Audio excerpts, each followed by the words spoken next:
缉毒大队他们那边刚刚说，他们有确凿的证据来证明这个厂的副厂长在私底下偷偷的转移，还有贩卖厂里的苯乙酸原料，提供给不法分子。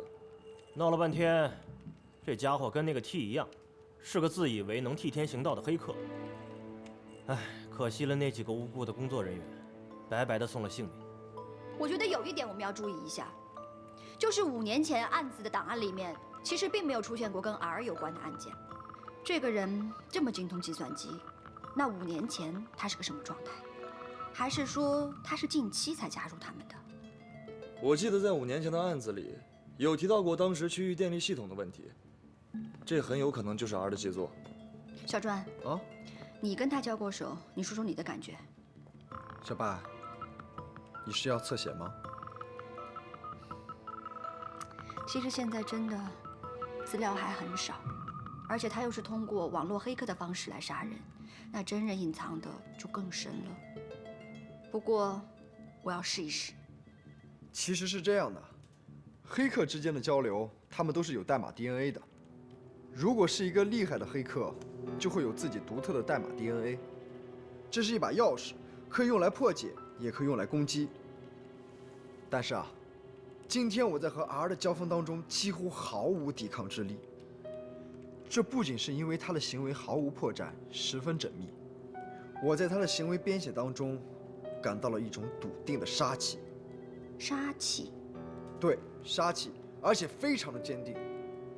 这个人他好像知道我每一步行动，而且不留余地的将反追查消灭殆尽。还有，我还发现了一件非常奇怪的事情，我不知道为什么他在攻击完工厂的系统之后，又将工厂的系统恢复到最原始的那个版本，而且将原始版本中的漏洞全部给修复了，成了当前最强的版本。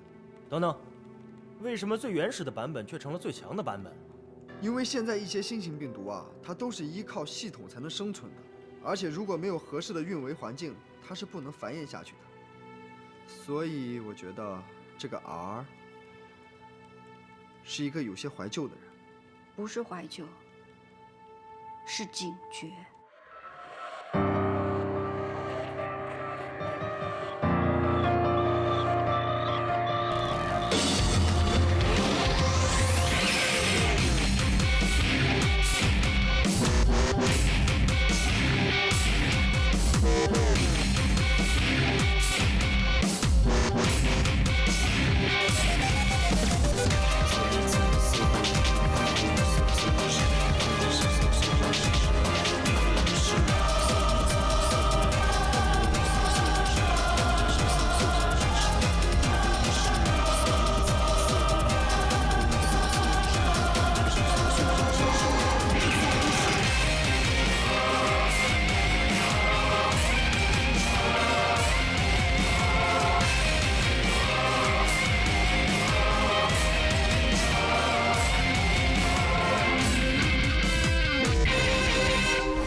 是一种病态的警觉。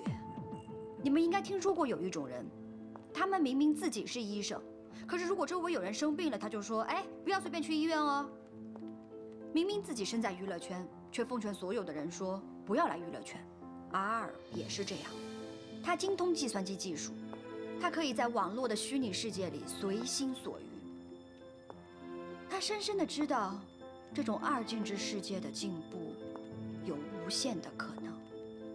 他同时也知道，这种进步所带来的危险，就像是这个化工厂的副厂长，他通过把有病毒的软件植入到系统里，对外贩卖苯乙酸合成苯丙酮，这样可以提纯洁净病毒。R 呢，就把自己当成了一个见证者，他想见证人类的发展和毁灭。换一种说法来说，他是以一个预言者的姿态，抱着幸灾乐祸的心态，在等待着。当事情变得越来越疯狂，而不知道最后走向的时候，他还会推上一把。像他这种人这么热衷于网络虚拟，一定是很喜欢享受孤独的。在现实生活当中，有很多事情是他搞不定的，比如说，我觉得这个人，他一定不喜欢出门，不喜欢搬家，不喜欢自己做饭，所以他会有一个相对令他感觉到很安全，可以长时间居住的场所，而且地理位置应该是在外卖店都不会拒绝送餐的市中心。是这样，我们现在一点都不知道他的信息，更别说他可以随意篡改自己的信息。如果这个 R 一直藏那么深的话，那我们这个案子还怎么查？怎么查？正常查呀。我所重视的是行为的证据，只要我们找到他们真实的行为证据，就一定可以抓到他们。不管他们做的有多么冠冕堂皇，想弄出多大的动静来，在这一点上，抓他们跟抓普通的罪犯对我来说没有任何区别。没错，跟我想的完全一样，而且所有的物证也都一样。这个字母团杀手挨个亮相，就算他们手段再高超，证据也是不会骗人的。没有完美的犯罪，只有未发现的证据。唠叨，小帅，你们两个尽快去查清楚植物园死者的身份。好。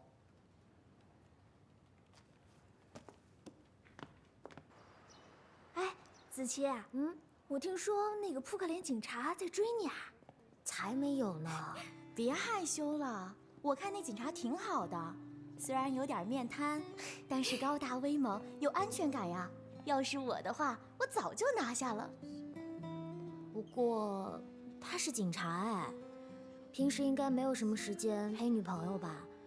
再加上他的工作又得随叫随到，又那么危险，如果真的做他的女朋友，是不是每天都得提心吊胆的？我倒觉得没什么安全感。你是不是想太多了？你开心不就好了吗？对啊，哎呀，行啦。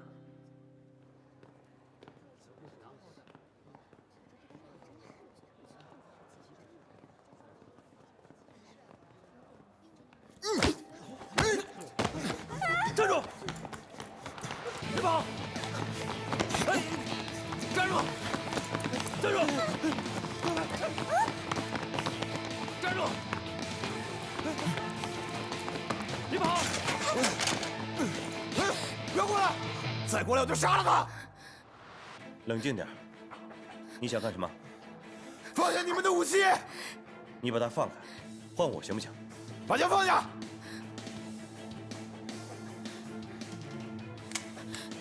枪放下了，你安全了，你不会有事的，啊？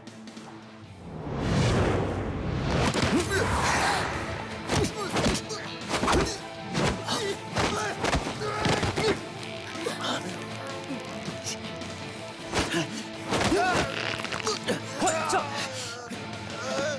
别动！谢谢石警官，老实点。疼不疼？啊？吓到了是不是？来，起来，起来。没事了，没事了，让我看一眼。没事了啊，没事了，没事了，没事了，不怕不怕。啊，没事了。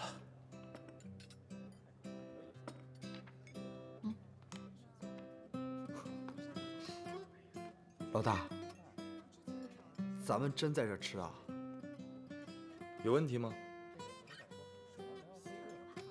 太贵了，哎，一粒汤啊，几百块啊，够我和唠叨两个人吃1周盖饭了。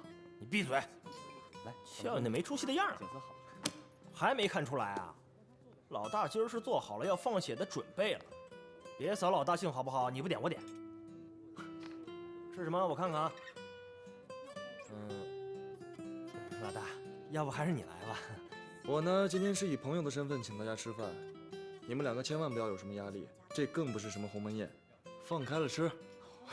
哎，这话我爱听。服务员，我们后面还有很多硬仗要打，所以呢，得吃饱了喝足了才有力气，对吧？对对对对。餐汤头盘，然后来4份牛排。哎，我不吃牛。 2份牛排，2份羊排，每人半只龙虾，再来1瓶好的红酒吧。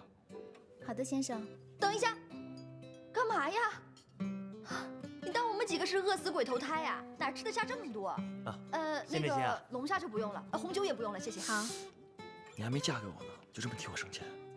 服务员，中你下我单吧啊赶上我1个月的工资了。你挡什么呀？你别看了，你看我干嘛什么没看你？看什么呀？没看什么呀？真好。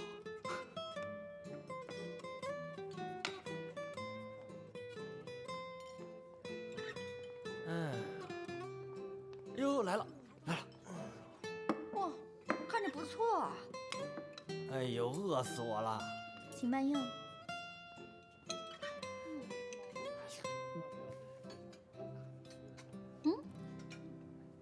冷面呢？他怎么没来？冷面现在忙着呢，得接小姑娘下班。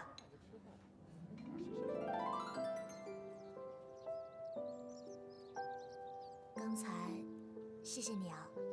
哎呀，不用谢，人民警察应该做的，应该的。那如果你不是警察的话，刚才还会那么做吗？我，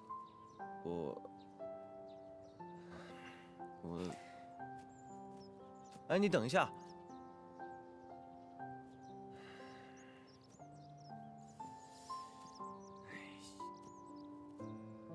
其实今天我们组有聚餐，不过我没去，你为什么不去啊？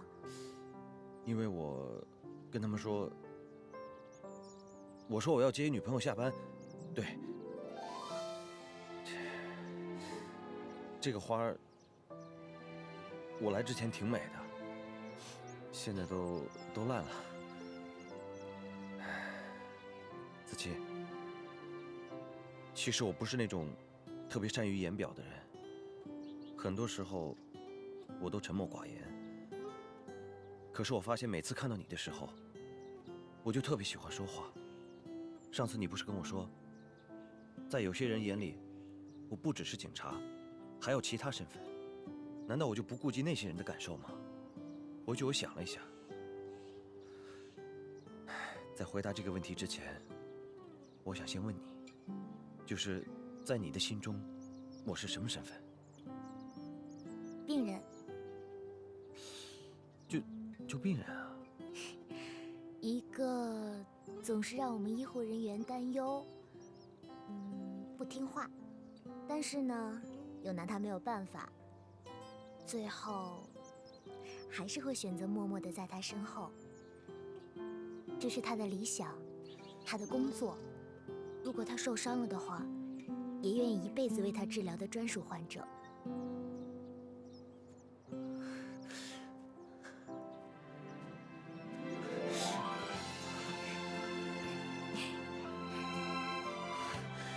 子琪，警察的职责就是用生命去保护人民，而你也是人民中的一员。我愿意一辈子，我愿意一辈子拿命来保护你。不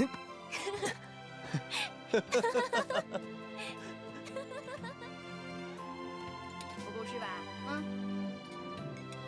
谢谢你的羊排啊，这美食晚上好。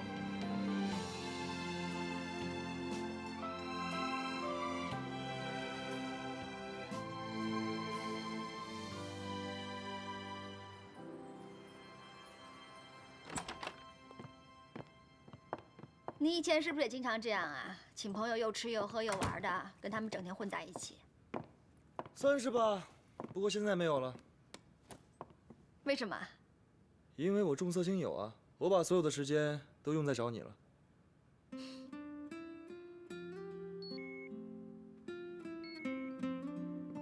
这是什么？红外线，家里的窗户和门都有。想不到你这个家伙活得这么仔细啊！那当然了，现在有了你，我得活得更加仔细了。2个晚上在局里过夜，你看看，胡子茬都长出来了，去刮吧。我不去，除非你帮我刮。我不会。可以学。好，来，你说的，来，我帮你刮。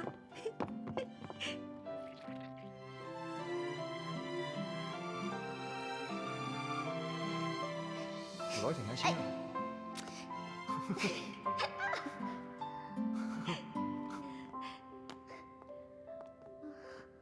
讨厌。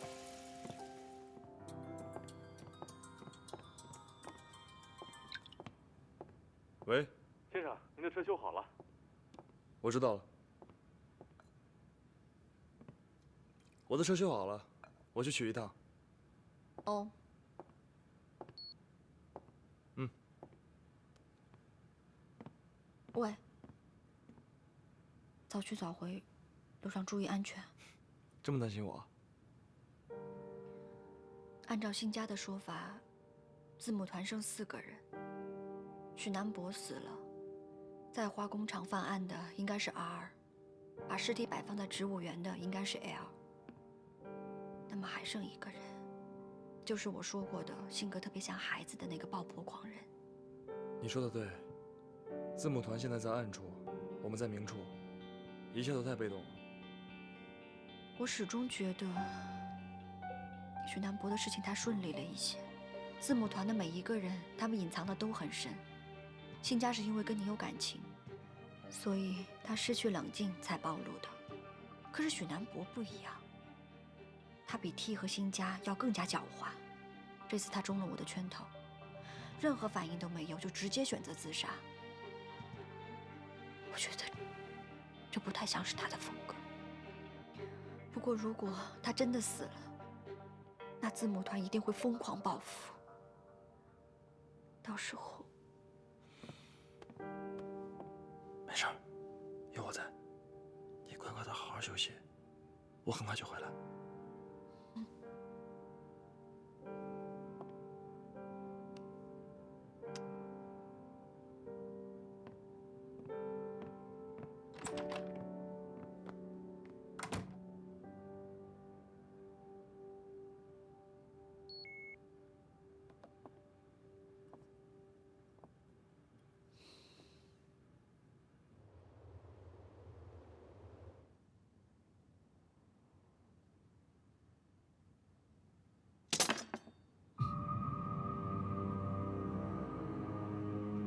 安晨，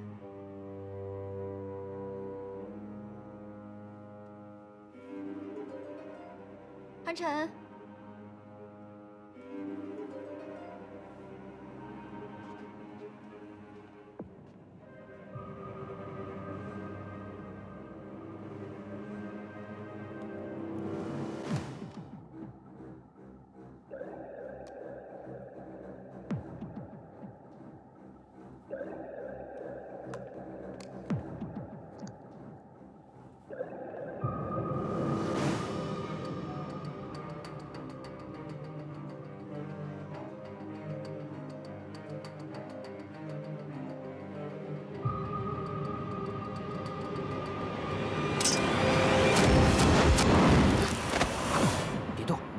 刀已经在我手上。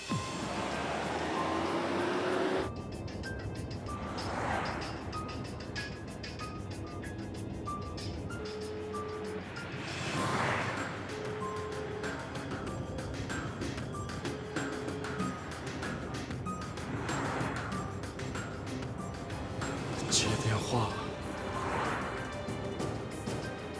小叶肯定出事。苏文姐，我终于找到你了。久别重逢，你就这么对我的？你是苏文姐，这招声东击西还是你当年教我的，你不会忘了吧？嗯？我当然没有忘。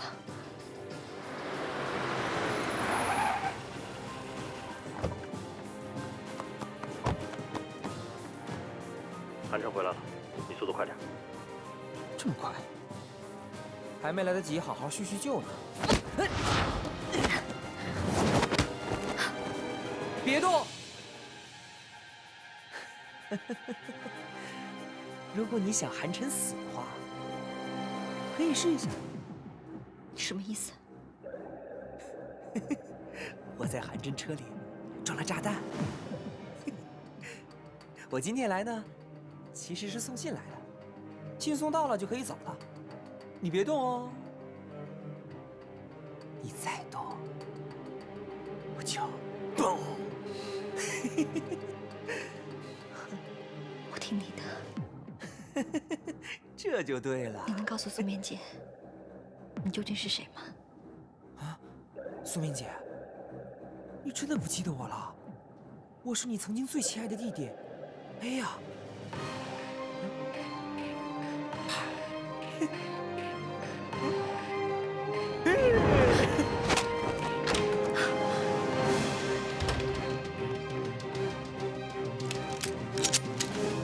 小棉，小棉，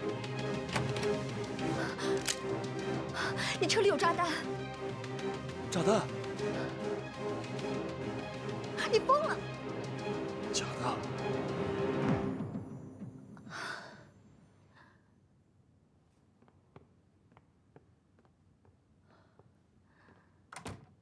真的是气死我了！我怎么可能会被他耍嘛？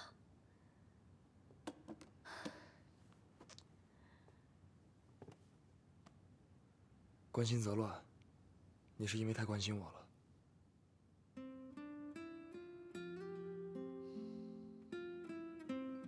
还说是什么国内最好的安保系统，去他的高科技无懈可击！你骂他们有什么用？你以为他们自己想被人拆掉啊？好了，我明天陪你去宿舍住。也好，宿舍的安全系数应该会更高一些。对不起，本来是想把你接过来，可以更好的保护你，没想到这帮人。这怎么能怪你呢？谁知道会发生这样的事情啊？再说，我不是好好的吗？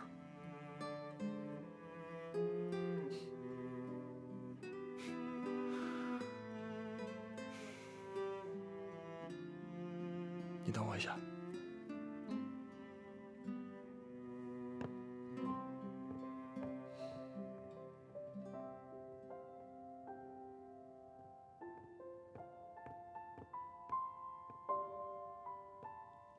送给你。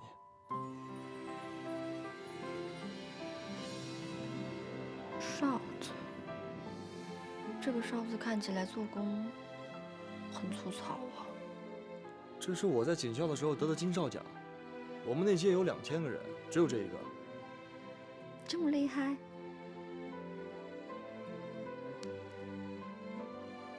以后我一定不会离开这个哨声的范围。你要是遇到危险，就吹它，我一定会出现。好。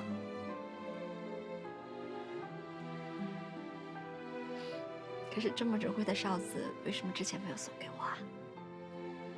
那我怎么知道啊？你这么爱臭美，也许是你觉得它丑呢。那倒是有可能哦。这么珍贵的东西，你说如果跟我们的戒指放在一起，我每天挂在身上好不好看？你说好看就好看。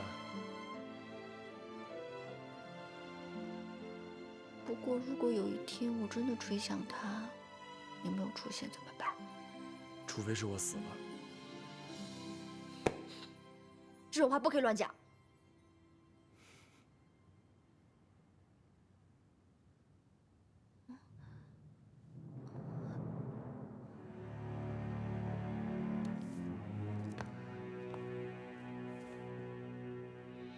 7日7时7分，等着我们。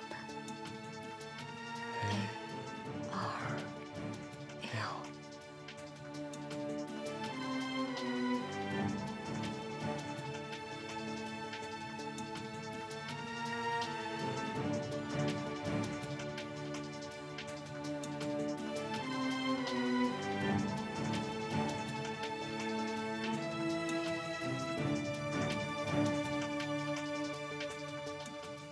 信给他了吗？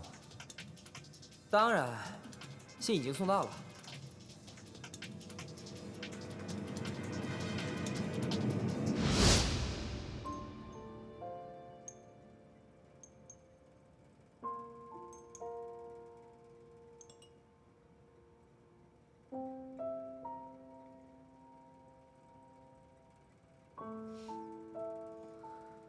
这次毒药浓度控制在多少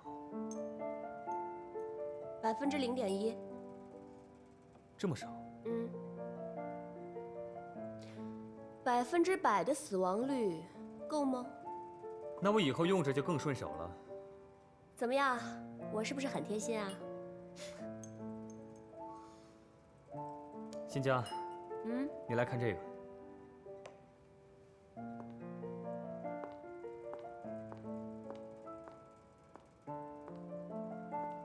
这什么意思呀？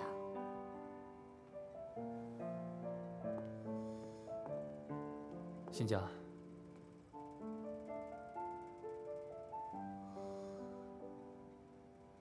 我们在一起吧。你没有觉得，只有我们才是天造地设的一对吗？哎呦，我不喜欢开这种玩笑。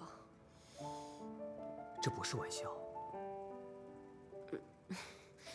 你应该知道，自始至终，我心里都只有韩晨一个人，所以我要戴的戒指应该是他送给我的，而我们只是合作伙伴而已。对了，我不想我们的关系变得尴尬和复杂，所以，我当刚才的一切完全没有发生过。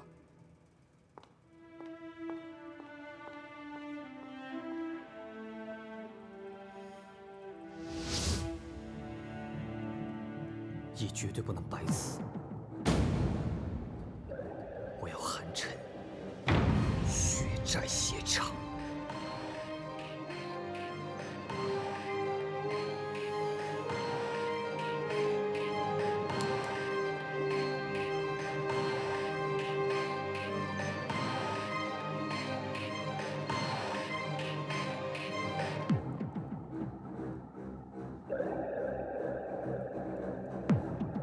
要是 M 能看到 L 的杰作，一定会很惊喜的。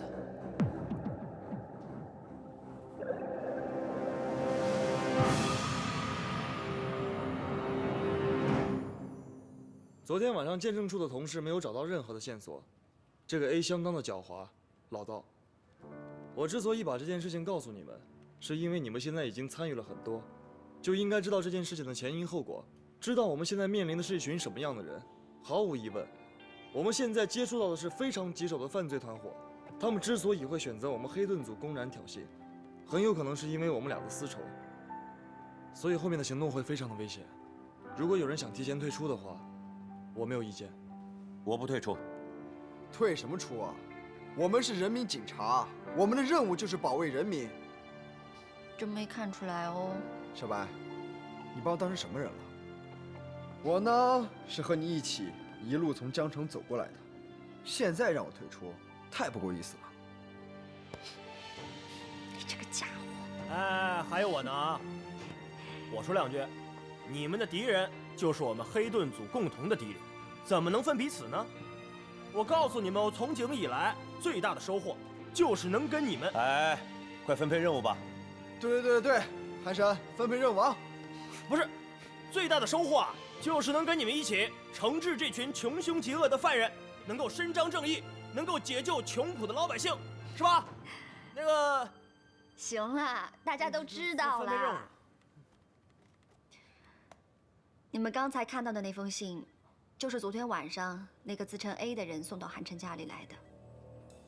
我跟他有过一个短暂的照面，虽然他戴着帽子，戴着口罩，不能完全看清楚他长什么模样，但是通过眼睛还有声音，我觉得这个人他的年纪不大。再说，他还管我叫姐。虽然声音听起来他很孩子气，可是依然能感觉到他很偏执，很喜欢冒险，否则也不会亲自把这封信送到一个警察家里来。最关键的一点是，他擅长爆破。这一切跟我们之前对他的侧写完全符合。小白，你以前是卧底，他又叫你姐，这么亲密，这个变态很有可能对你有某种又爱又恨的情绪，你可要当心啊。我会保护好他的。在座的所有人都有责任保护战友的安全。OK？ 你继续说。我认为这封信应该是那个看似很体面、很自制，但实际上非常变态、压抑的杀人狂魔 L 写的。为什么会是他呢？首先，我觉得信封还有信纸都是他精心挑选过的，字迹很漂亮。关键是，他选择了这种非常正式的、以书信的方式来下战书。战书的内容虽然看起来很简洁，但却透着傲慢。A 呢，他是一个爆破专家，他不会这么做，而且他年纪还小，也没有这样的耐性和文化底蕴，也不会是 R。如果是 R 的话，他就会直接传一封电子邮件过来。这一切只符合 L 的行为特点。ALR， 再加上之前死去的许南博 K， 辛家说的4个人就齐了。这是现阶段的进展。另外，植物园那桩案件的死者身份我已经查明了，死者名叫陈德远，35岁，有正当的职业，家庭环境也不错，是一名8岁男孩的父亲。经过走访受害人的亲人、朋友和同事了解，大家都一致认为他是一个好先生、勤恳的上司和一名负责任的父亲。受害人于昨晚9点下楼倒垃圾之后，就再也没有回来。那小区内的监控筛过没有？小区当天的监控全部遭到人为的破坏，所以无法取证。另外，案发地点植物园中的所有摄像头也同样遭到了人为的破坏，没有留下任何的线索，也没有目击证人。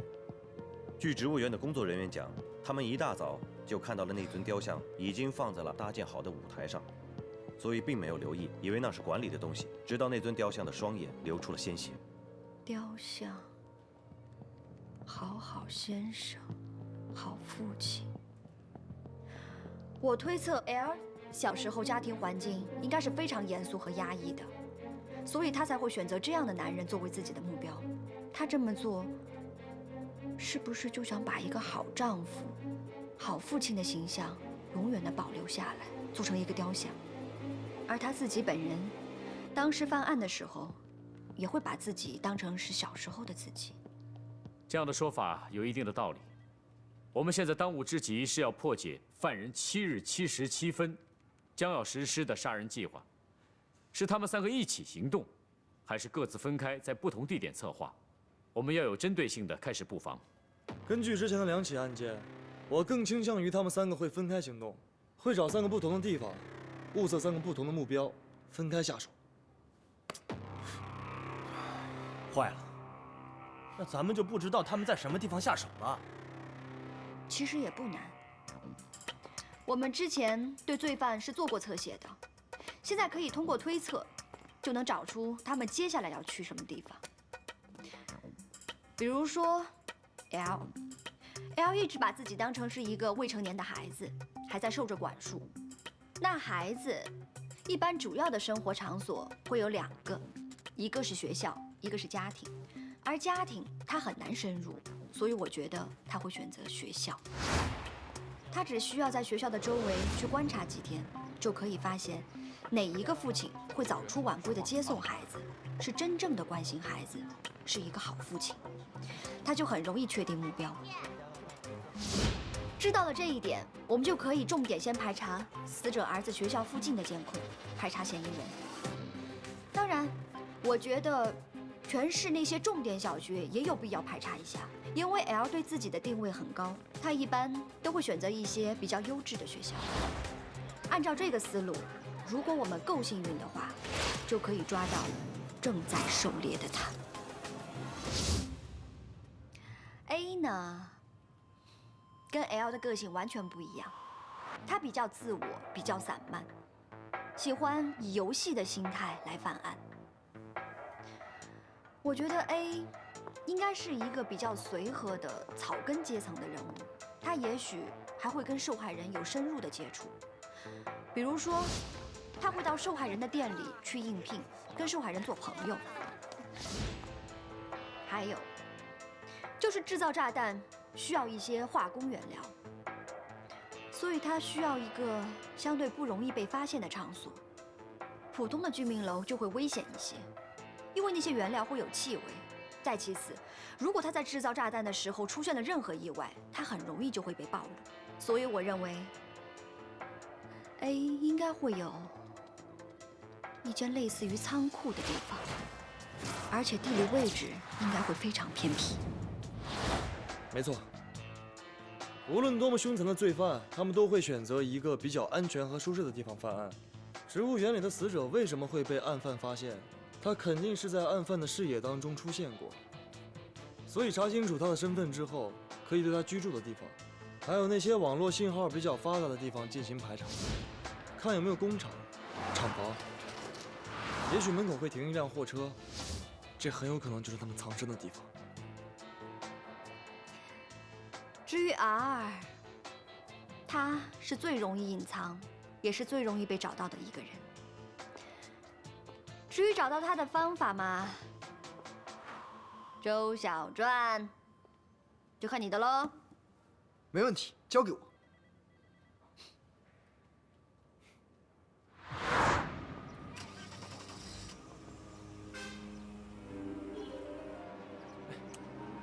乖，去吧。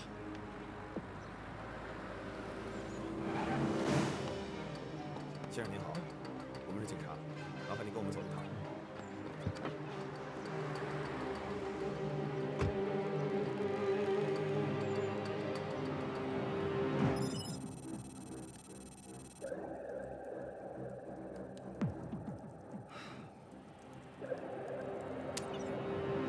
哎呀，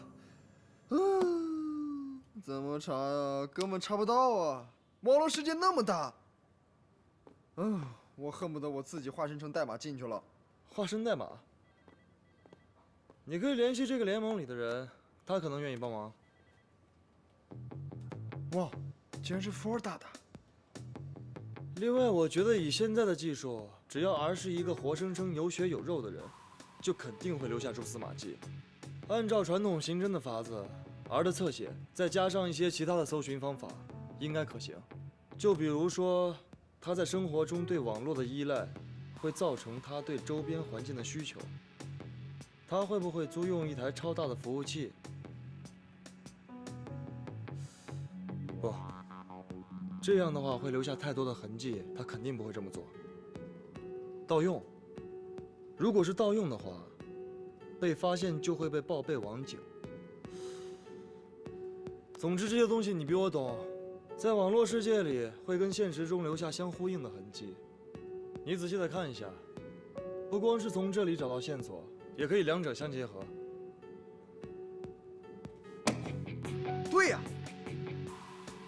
如果要进行那么大的网络攻击的话，对电量的需求，还有对服务器的需求都是很严格的。而且现在国内大型服务器都注册在案。海审，我知道了，我们可以查这2个月之内用电量过多，而且运行异常的服务器，这样就可以利用网络反追踪找它的网络痕迹，我们就可以查到 R 在现实生活中的生活位置了。海审，你简直太棒了！我怎么没想到呢？可以用这种办法，如果用这种办法，我就可以把它给找到了。哈，这么高兴啊？有突破啦？现在没有，不过马上就有。别吹牛啊，我等着呢。放心吧。H 家里的监控视频已经恢复了。走，去看看。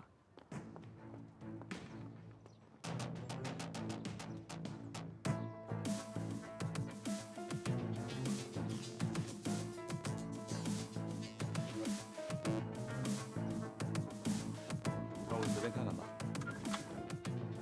手机。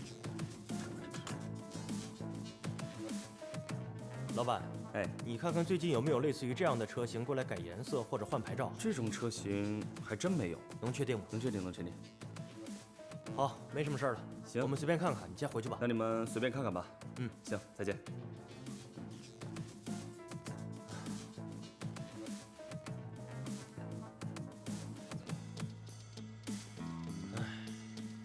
得，又白跑一趟。接着再找吧。上车，走吧。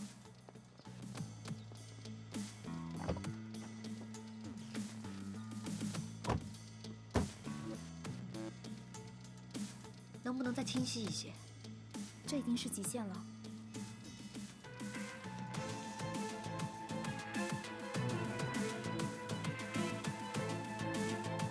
宝华，画面放大。